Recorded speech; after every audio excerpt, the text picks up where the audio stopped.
says eXtine Petroleum Products. Nice. Okay, well, tell you what, with that, we are live today with Fully Charged. I am Salamancer, and I'm joined by my co-host, Cbear. We're going to talk about some future of TF2 competitive today. So, Cbear, why don't you kick us off by introducing all of our three lovely guests? Your stream is not online yet. It's not online? It's totally online. Show's online for me. Should I talk? Is it on? Is it Yeah, on? we're good now. Refresh. Okay. I still see your stupid face. Not your face, but the bug thing that you have, whatever it is. I see the stream. Okay, well, anyway, I'm pretty sure we are live now, so I'm going to go ahead and redo the intro, I suppose. People are saying things. Hello. This is Fully Charged with Salamancer and Cbear, and Cbear, I'm going to let you go ahead and kick it off by introducing our lovely guests today. Yeah, we have three awesome guests. I'm going to start, I guess, from what I'm looking at left to right. So Lange is our first guest, who was on he was on to salvage the hexagrams episode when we had the drunk piece of white trash on for about 20 minutes. Yes. And Lange came and rescued us. And then, of course, we have Twitch John, who might be the most famous person that we've had on the podcast. Yeah. His Twitter feed has like 20,000 followers or something. I mean, God. I don't know, dude. I go on Twitter, I type "I like penis," and then I close Twitter. So I don't know how many. Followers I have. To get many followers. And he works at Twitch TV, does a lot for TF2, and his opinion is very learned with esports. So he's going to be a valuable person to have on the panel. And then our far right is eXtine, who you all know because he is one of the faces of TF2 and the head of eXTV. And yeah, so how are you guys doing? You three. I'll start with Lange. What's up, buddy? How you doing? I'm doing good. Still kind of recovering from the long weekend of streaming. Not a lot of sleep was had, but yeah, feeling good. He's also recovering from the white wine he drank last night on his. You know me, it laid me out, man. 99 cents for a bottle. He's classy. It laid me out, dude. All right, and then Twitch John, or I guess I just gotta call you John. I always call you Twitch John. Everybody, Lange calls everybody by their first name except me. It's because your first name's Twitch TV. Not one time has he referred to me as John. No, you're lying. I called you John last night once. Because I yelled at you for it. This sounds really intimate. Oh, never mind. People can do good things for bad reasons. I guess. All right, John, so how are you and your sturdy equipment doing? It's doing fantastic. I've been playing TF2 all day because I'm off until Monday and it's swell. All right, and then eXtine, how you doing, man? I'm doing pretty good. I just slid in here from work, finished up a longish day, close to 10 hours, but doing good, man. I got tomorrow off and pretty much one of the best holidays ever, Thanksgiving. If you're in the food industry, if you love food, if you love turkey, if you love taking naps, pretty stoked about that. I got a 2-hour drive tonight, but definitely happy to be here, part of this show, my first appearance. Yay! Had to have you on, man. There was this huge gaping hole that was lacking eXtine on Fully Charged. And now we've filled that hole. You had dude, now we have Jeff. It's all good. Yeah, but happy to be here. Had a good weekend watching these guys hold it down at LAN. LAN was kick-ass. I was just a spectator on the sidelines, enjoying the action, enjoying the game, enjoying the casting. So it was in fact a pretty good LAN, despite the fact that no series ever went to 3 maps. That did not happen. It's crazy. I think we've had that before, actually. But I mean, we all kind of knew Mix-Up was going to win. I think going into it, most people at least thought so. The real drama was who was going to get second. I think for a lot of people, at least for me. I think those were the best series. So if you guys haven't seen the LAN, either live here, most of you, I'm assuming that are in their chat have, but go to the VODs. I think are going to be up. Lange, where are those VODs going to be up? Because they're going to be up on the Vanilla TV channel once we figure out how to work with Twitch TV's new video system. Shout out to John. I'll take care of you. All right. And then eventually ESEA has also said they want to do something with them. Not quite sure what, though. I don't know if I was supposed to say that. Sorry. But from my perspective, the games I got to cast, the Bro versus LG series were all very good. I think the must-watch game is Bro versus Mix-Up Upper Bracket Finals first half on Snakewater, because that was like really close and really good. And then, you know, Mix-Up kind of just killed them after that. But that first half was awesome. But Lange, you had the front. You were manning the camera for every second of that entire cast, that stream. Yes. So that was the first time you've done anything like that. How did you enjoy that? Was Was it all you hoped? I actually I enjoyed it. I kind of took to it pretty quickly, and I don't know. I definitely think I'm more competent running the camera than I am commentating. So it's probably for the best, for everyone's enjoyment that I opted to do that. But yeah, the camera was good. The streaming quality was really excellent. So that's, you know, all the production was spectacular. That's why I say that this is one of the best LANs I think I've seen. And of course, I say that in presence of eXtine. Our last LAN production for XTV was really good too, but this one was pretty stellar for production value. So of course, the ESEA LAN's always a great production. Question is, what's going to happen in the future? Yeah. You had something to say, or are you just clearing your throat? No, I mean, you're confusing me, man. Yeah, I guess well, I don't know. I mean, we should talk about some of the issues. Like, I mean, we don't have to talk about them, but I mean, it's not, I don't know whose fault it was because I wasn't even on. It was before I started casting. I didn't get home until like 4 Central on Saturday. But when I got on and tuned in, Lange couldn't even get into the game. Like, it kept kicking him and all this stuff, and it was upsetting to see. That's true. Tech issues. Like, it seems like there's always something. Either we're getting kicked out 2 minutes early from the source TV at the end, or something weird's happening. But that is true. I think, you know, we came back and had a really good Sunday and Saturday night shows. But the tech issues are bothersome. Yeah, I'd like to comment on that. Source TV is just not awesome either. We've sicked Lange on it. He's going to code himself a new source TV and make millions of dollars from it. Lange's developing the new source TV. You heard it here first. eXtine, you said you wanted to say something. Yeah, just thought it was unfortunate, you know, the 2-hour delay to the start. I was trying to get out of the house at least for a little bit that weekend. I was like, I'm going to go play some Frisbee golf, but before I do, I want to watch the first matchup. But huge delays. I mean, you guys, the Lange and the other casters did a good job of killing the time, hyping the matches and stuff. ESEA it's slowly been getting better, like LAN after LAN. And unfortunately, you know, we had some issues last LAN and we had some issues this LAN. But even too, the 2 LANs before that, it was like season 8. We had all sorts of like pauses and crashes and so much trouble. And then season 9, there was a little bit of that. And then, you know, I don't think, did you guys actually get a match cut off? That didn't happen, right? We didn't cast 2 of them. There were 2 mix-up games that ended up being really fast rolls. But this, they kept saying the ESEA front end had issues or something. I don't know what the hell that meant, but we just couldn't get the info. There wasn't a way for us to get in there. But fortunately, I mean, it sucked that they were pretty bad games. They were quick rolls, so we didn't miss a lot. But it's pretty bad when we can't cast 2 games. Like, you know, obviously we want to cast everything. Everyone that goes to LAN wants to be casted, so it's kind of stupid. Yeah, and unfortunate, you know, but it's like there's a lot of issues with TF2 and STV, and it's kind of, we keep working with ESEA, all of us involved, and at least they solved that 2-minute delay problem. I urged them beforehand. I was like, make sure that everything's tight, you know, with STVs going into this. I'm like, oh, don't worry about it. We got that 2-minute problem solved. At least they had that solved. So. Yeah, they finally figured that one out. RK, you know, he's good. RK is one of the admins for ESEA, and he comes on the Team Fortress TV forums a lot, like the rest of them, and he'll say stuff like, oh yeah, no, we're getting things sorted as fast as possible. He seems like he's a very genuine guy. So he's been doing this cool. forever too, man. Like back when I was like not even going up the ladder of TF2, he was still like he was the only admin of Gottfrag back then. So I always amazes me to still see RK, and he's the man. He did a lot for us during the cast too. He was like our only real link from the location, stable link the whole time to sending us information. So shout out to him for doing. Yeah, RK did a lot to help and keep us informed. He was talking to DJC for the whole event, and I should also mention that Killing was right there next to RK, helping and running around just as much.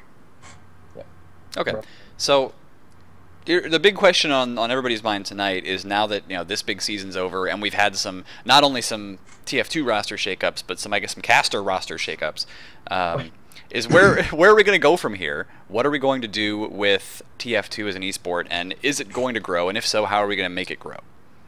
It's kind of a complex run-on sentence, but you know, I feel bad in front of the English teacher. But I think we ought to start. I want to start first with the roster shakeups, if we know any. So we want to let everybody know right now what the rosters, what we think they're going to look like going forward, right?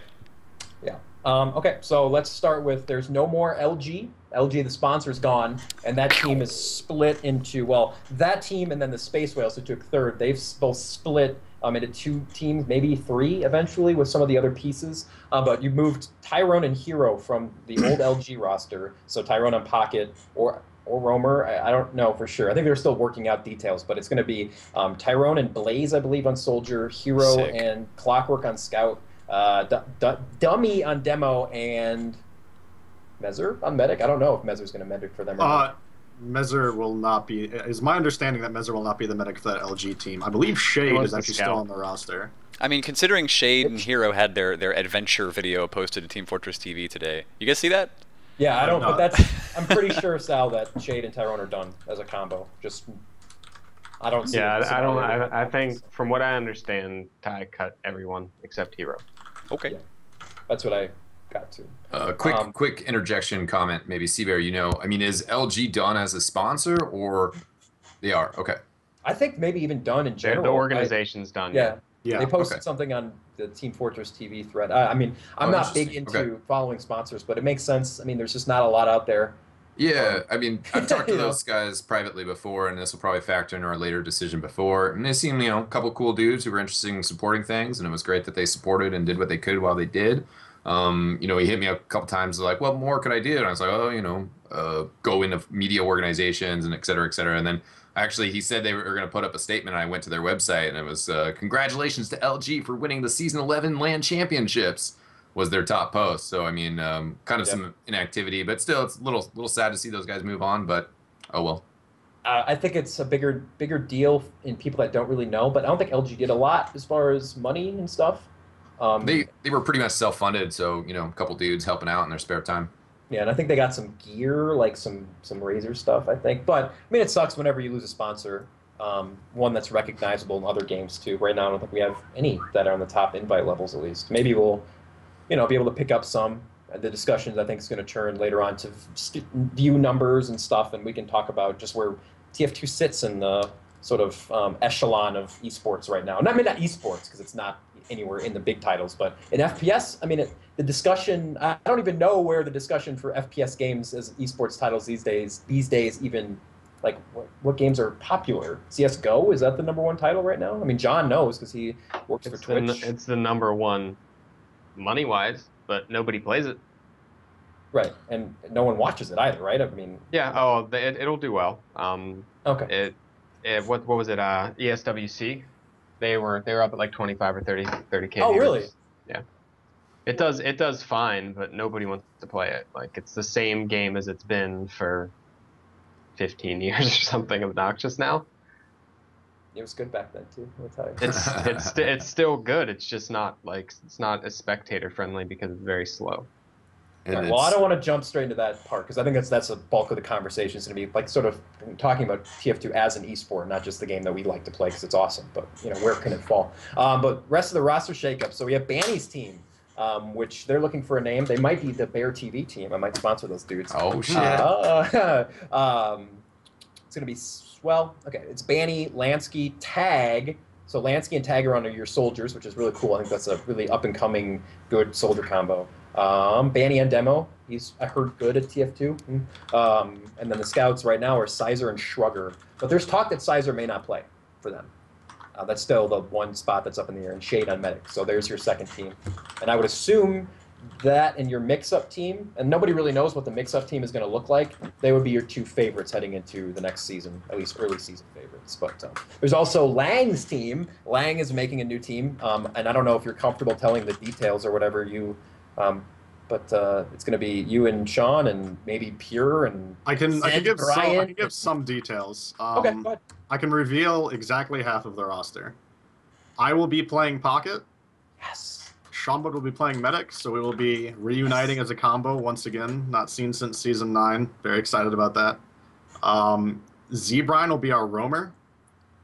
I've played with him on Roamer before on Laser Beams in Season 10, and he is very good. He's a very good player. He's one of the best Roamers in the game. He is phenomenal. He's just a good soldier, too. Yeah. Keep going. Yeah. The rest of the roster, unfortunately, right now, I cannot reveal. But within the next couple days, it'll all become clear. I wish the invite politics weren't as ridiculous as they are. I wish I could just say, yeah, this is who I'm playing video games with for the next few months. But unfortunately, I have to kind of play the game right now. Yeah. Okay. So you have no idea who's going to scout for that team? Have you been trying anybody out? It sounds like he Right, knows, and he you're- just doesn't. I'll be generous. I don't know. 'Cause I don't know either. I heard Justin White. That's the only thing I've heard. So okay, we looks like we have Bone Dog Malone telling us what the mix-up roster is likely to be. Is that right?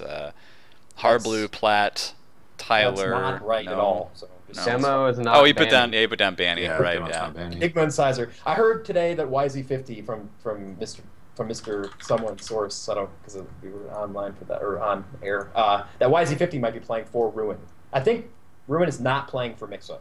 That's the one thing I can confirm.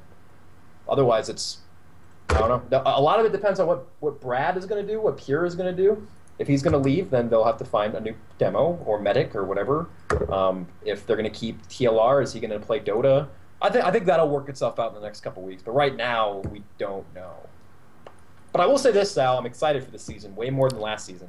Because I see at least three, for sure, 3 teams that are going to be really strong and probably scrim quite a bit. And I think those 3 teams heading into the season, I would say all have a good shot at winning. And last season, I would have told you that there were 2 teams that had a shot, and one of them had like a 94% chance of winning it. And that's just, I mean, it's just not as much drama in it. He's shown me that calculation, by the way. Yes. My abacus, I was moving the beads around the things. It was very Glenn Beck-esque, I guess. I got started crying and screaming at Sal. So, is there anything else I'm forgetting as far as new teams? There's going to be. I mean, there's teams moving up, Chess right? Club's like completely done. It seems like. Well, I mean, Tag's off the roster, right? Yeah, Tag's off. The roster, Boomer, the roster's loaded now. Like Uv joined the roster. Yeah, Boomer's on that roster as well, which is kind of interesting. I'm not sure. I'm not I think sure he's what playing that demo. implies. Actually, I've heard that too. I've heard a lot of stuff. I will do my best in upcoming episodes just to gather information and tell you as soon as we know. But I think that's all that I can say with confidence right now. We also are going to have like the intermediate move ups, and I've definitely been hearing that Steve C Gaming, also Wow Kapow, correct? I get confused sometimes, but those guys are going to be moving up.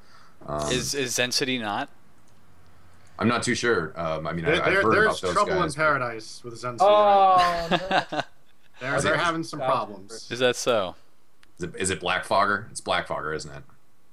I don't think it's Black Fogger. It's more internal than that. But Yeah, I could imagine. that team might be losing some people, and I'm not sure they can replace them. That Solid Snake. They have a chance. Okay. Well, like, Needs I to mean, make it back. we could do an hour of just speculating what's going to happen, I think. But for now, that's what's confirmed. So it's exciting. We have 3 cool teams that you can say are pretty much set up, except for Mix-Up. But they'll be a top 3 team no matter what they do because they have. Such I think you and Lange both alluded to it. But what is exciting for me is Mix-Up with such a clear candidate in the front here. And somebody too kind of was asking me like, oh, it sucks that LAN was another like 4th place stomp. And I was thinking back on it. It's like, man, like. The only LAN where the 4th place team actually did good was that Blight team with Platinum and Harblue. And besides that, that's always kind of been the issue with ESEA LAN. And I'm not sure if that's something that's ever going to be solved anytime soon. I mean, you have an 8-team division, and it seems like pretty much we always have 1 or 2 teams fall apart or just be totally dead by the end of the season. And then we have had really intense fights between the 4th place, 5th place, and 6th place teams for that LAN spot. It's super exciting. But there's been a definite skill gap between the top 3 teams and the teams below it. And so that's just kind of an unfortunate side effect, but it's still like just being at LAN as a 4th place team is such an experience for those players. It's going to make them stronger players. It's going to make them more tied in with their scene and more in tune with the rest of Invite. So still a positive. Okay, so we have these teams set up. There is talk amongst people of starting up a different set of more weekly, I don't want to say professional because that's not the right word, but we're going to start casting for Team Fortress TV. We think we're in talks about doing this. I think it's a perfect season to start doing that because there's a lot of cool teams that we can kind of, people can get to know. And it's not just like, hey, Mix-Up crushes this team this week. I think there's a chance for a lot more close matches, which is cool. I don't know if Lang, should we even... Yes, because that's what we're talking about next, Cbear, is we're talking about the casting organizations, and we're talking about how we can better bring TF2 to the forefront of FPS esports. Okay, That's the big deal. we all sat down in a mumble a couple days ago. Twitch John was there. I don't know if he was wearing that hat or not. I hope so. Probably I like to wasn't. think he was. I think he wasn't. I hope.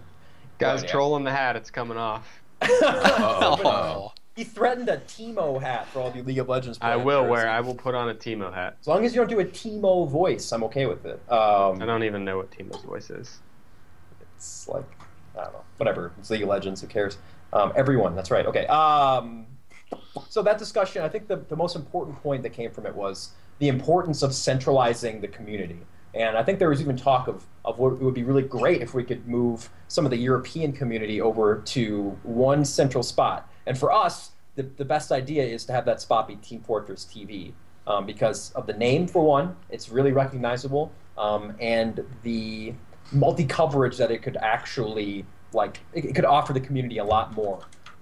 And I don't think there's anyone that's really against that. I mean, the Europeans have vanilla TF2, and so they're not going to want to, get rid of that. Especially Yeah, people that run vanilla they TF2, won't want to give that up, obviously. I think in order to really build a sustain and have the ability to get our community to, we can get consistent numbers watching streams and casts, better off if all of the information pointed towards Team Fortress TV and have that like a massively updated and cool website. So that was sort of I think the biggest idea to come out of the meeting, and I think it's a good one.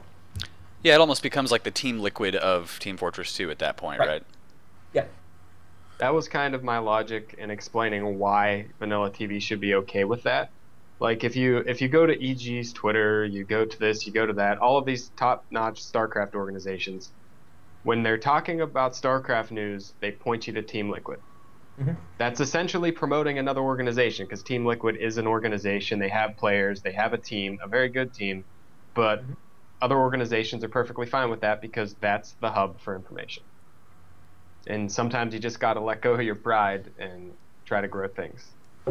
Yeah, and to be fair, Vanilla TF2 as a site with all the articles they do and the setup they have, that's a good site for information at the moment. They try to bring you the breaking news on everything. So if Team Fortress TV is to be this big growing thing, it's got to have more than just like the casters who are like, let's sit down and do it once a week. So there's a lot to grow in that regards. Honestly, I think as far as vanilla TV and cooperation with other organizations goes, they do a very good job of that. Back in the MGE days, when MGE was a very needlessly competitive group of people, let me put it that way, vanilla TV still had no problem cooperating with us, giving us some of their assets, things that they had worked on privately. They posted our stuff on their site. They linked to us for a while, even when we gave them virtually nothing in return. So I think a close partnership between Vanilla TF2 and Team Fortress TV is something completely realistic and something that both parties would be more than willing to agree to work together.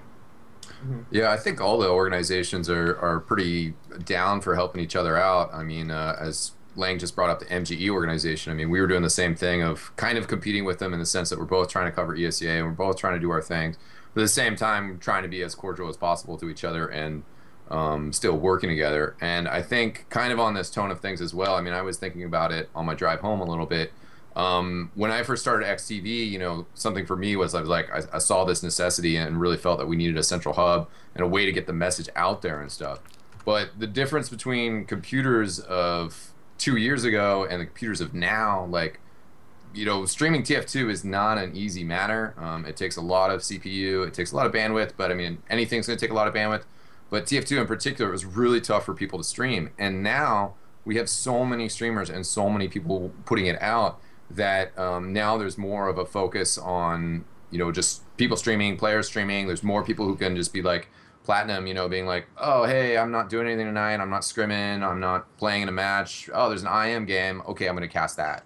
And so TeamFortress.tv is a really great way to promote all these things, to be a core, to be a hub, and to be a place to bring people together.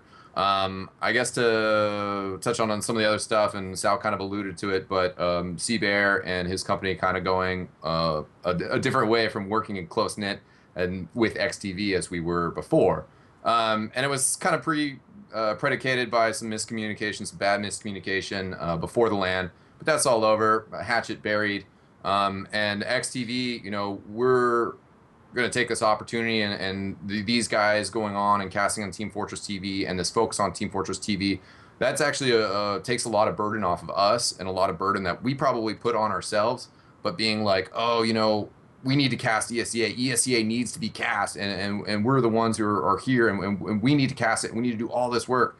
And it was so much strain on us, and we stretched ourselves out so thin, and we don't really need to do that, and especially with all these casters and stuff. So I'm kind of excited about this new generation of having a lot of people streaming, a lot of activity, and a lot of people pointing people towards TeamFortress.tv, and that frees us, XTV, to actually do more stuff, to do more positive projects and more special projects that we want to focus our time on. So I think having, you know, TeamFortress.tv as a hub site is great. I've had a lot of conversations with those vanilla guys, you know, and in the past we've tried not to compete with each other, to give each other our turf.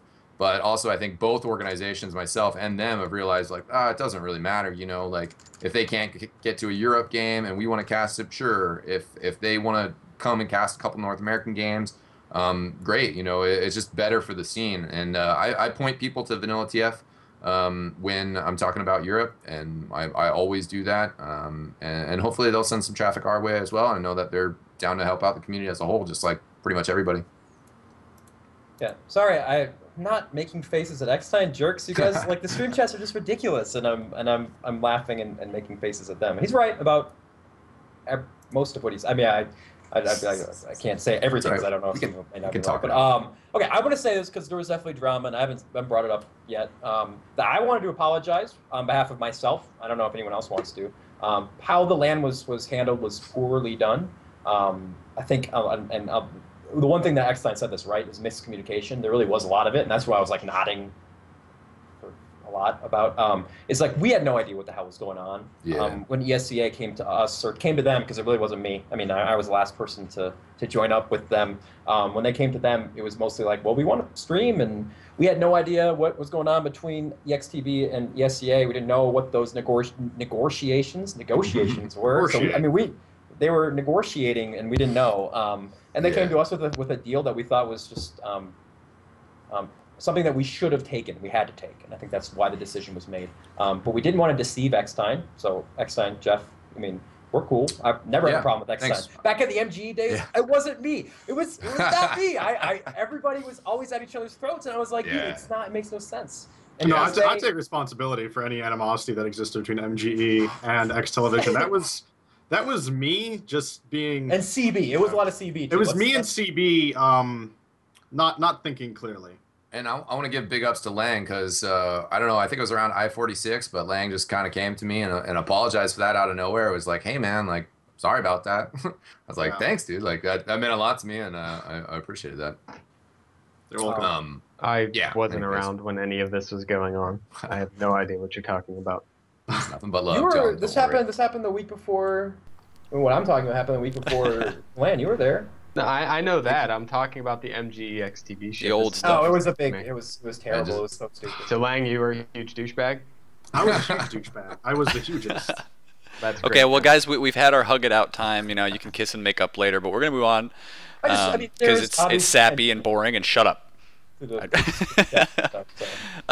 There's any problem, and I think in the future, EXTV and whatever this new entity is, they can coexist without any trouble at all. I don't think anyone dislikes the other side, and there shouldn't be.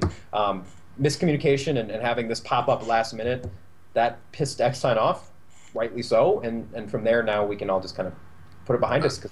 I mean, our main goal is to grow the game. That's why all of us are doing what we do. Yeah, that's why John is here for us today. So John, lay out the path for us for TF2 to grow as an esport. What do you see happening next on the plate, if you're even allowed to say anything about it? You and Cbear both completely leaving because you're assholes. Okay. Damn it! Sal isn't an asshole. The content frequency and the consistency is a major part of growing a game. Like you'll notice, like Vanilla TV probably does it best when they'll have their strong weeks. They'll do 3 casts a week or something like that. That's outstanding. But then they'll disappear for 3 weeks, and there will be nothing. And then they'll just show up again, and their viewership drops. I mean, if you guys were watching when I first, brought Vanilla TV over to Twitch and I started promoting them, every cast it was 2,500, 3,000, and because they were streaming a shitload all the time, probably at that point it might have been 4 times a week. And then they disappeared for a while. I guess comedian had some things come up he needed to take care of or whatever, and they were gone for a couple of weeks. They came back